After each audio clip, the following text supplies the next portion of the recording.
It's August 2021 and the question is the KeyStep still worth it? So I'm going to talk about the pros and cons, and I'm going to talk about the 5 things that I like the most and the 5 things that I think need to be improved. Let's go. So the first thing that I like is the connectivity. You can see here, it has all this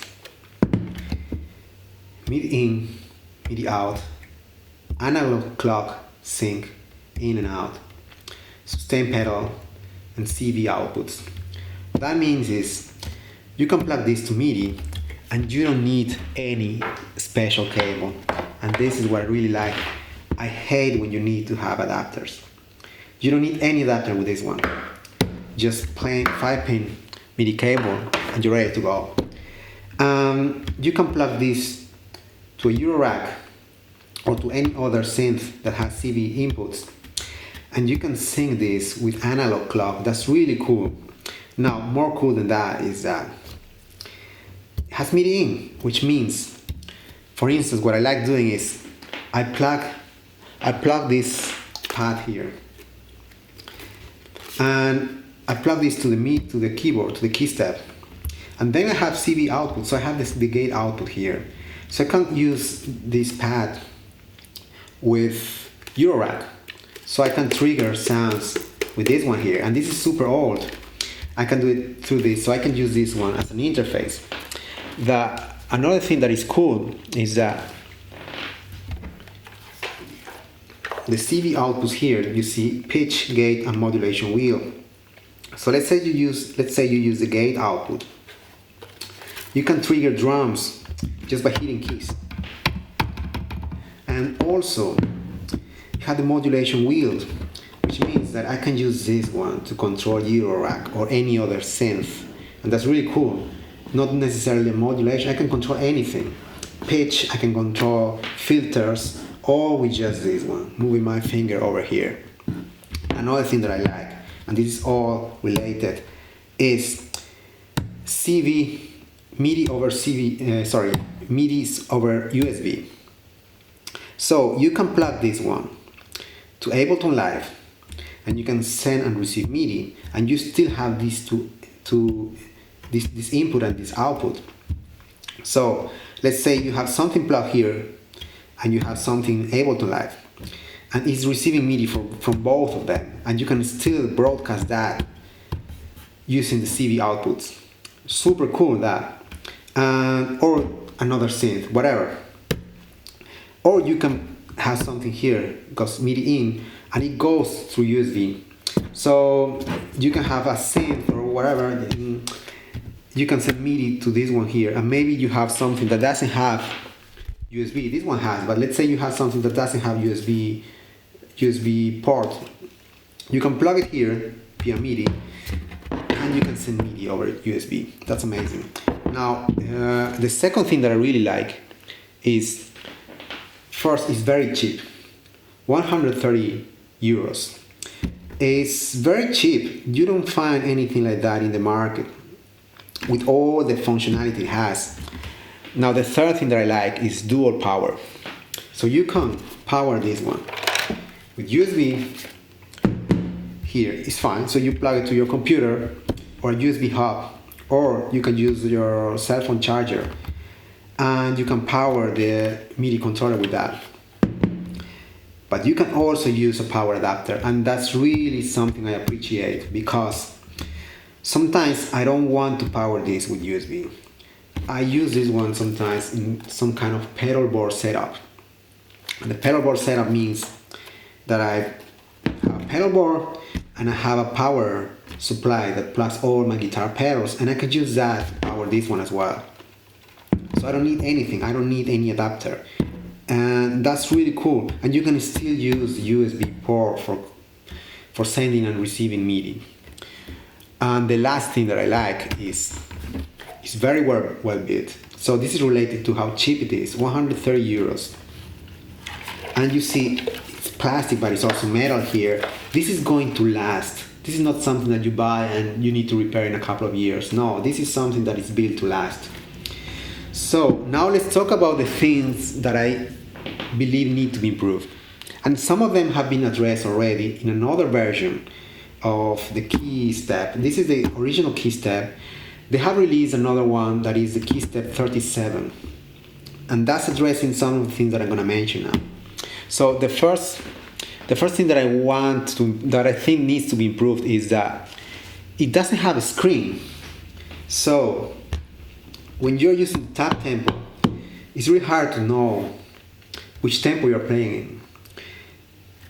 And sometimes you might want to tweak it slightly, let's say this is kind of like 119.5 and you want it to be 120. There's no way to do it here. In the new version you can do that because there's a screen and the screen is telling you the BPMs, the beats per minute. Another thing that I really miss here is CC, MIDI control change. It has some of it, you use the modulation wheel or the pitch wheel. Yeah, it's gonna send that over MIDI, and that's technically MIDI CC message. But take a look at this one here. I bought this one for $50 years ago, a lot of years ago. And you press this button here, CC mode. You have all the keys. You can send CC messages. So the velocity is going to be the CC value. That's very useful. And not only that, but you can change the pitch here. So you have all the scale. Not only what you see here. You have one octave below, another one below, one above, and another one above. And that's really useful because let's say you're controlling other gear and the other gear only needs on and off. So you say CC mode, you press the key that corresponds, that matches the CC message. And this is on and this is off. Easy as that. Easy, very easy. And I don't know why this one here doesn't have that. It has all the hardware that is needed for that. Now, the new version, the 37, has some CC, has 4 knobs, and you can send CC with those 4 knobs, and you have bands, so you can have a total of 16. That's nice to have. Now, I would just add it also, I would add the possibility of sending CC messages, MIDI CC messages, just by pressing the keys. It's so simple. So that's another thing that I would add. Now, another thing that I think needs to be improved are these dip switches. Basically, what you do here is you can change the clock source. Internal USB MIDI syncing. So whatever you're plugging here, you can, for instance, you plug this to your computer and you have Ableton Live. You can say that Ableton Live is going to control the clock.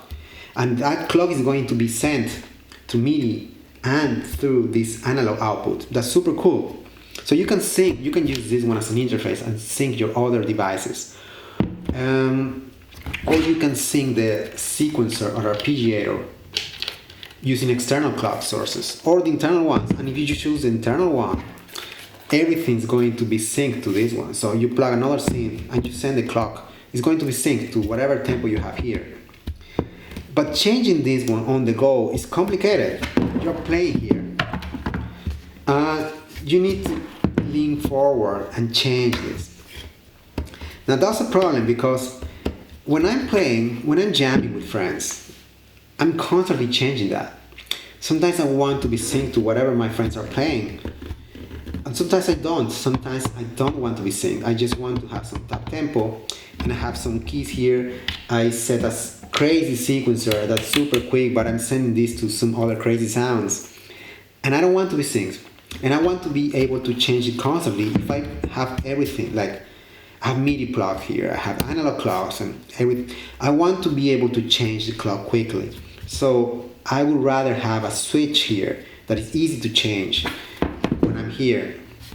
Or either something here, it's laid out here on the front. That's something that needs to be improved. Now, another thing, actually, by the way, this thing could be easily improved if you had a screen here. The screen that I mentioned before.